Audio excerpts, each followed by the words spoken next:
সালাউদ্দিন কাদের চৌধুরীর ছেলে হুম্মাম কাদের বলেন, আমার বাবা খুনের শিকার, আমি নিজে গুমের শিকার, আমার মা মামলার শিকার। হয়তো এখানে অনেকেই আছেন যাদের পারিবারিক অবস্থা প্রায় একই। স্বজন হারানোর বেদনা আমার থেকে বেশি কে বুঝে? শেখ হাসিনার প্রিয় ডায়লগ সপ্তাহে 2বার করে শুনতে হতো। নাটকের চোখের পানি দেখতে হতো। চেষ্টা করতো উনি বাংলাদেশের মানুষকে নরম করার। তবে আমরা এই নাটক অনেকবার দেখেছি, চিনে ফেলেছি তাকে।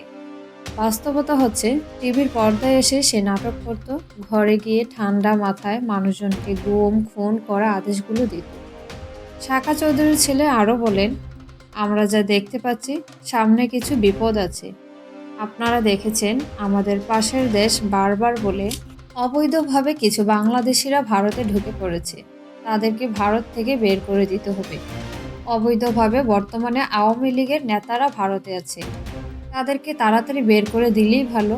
আমরাও চাই তারা বাংলাদেশে ফিরে আসুক, তাদেরকে কাঠগড়ায় দাঁড়ানো না করা পর্যন্ত আমার বাবার আত্মা শান্তি পাবে না।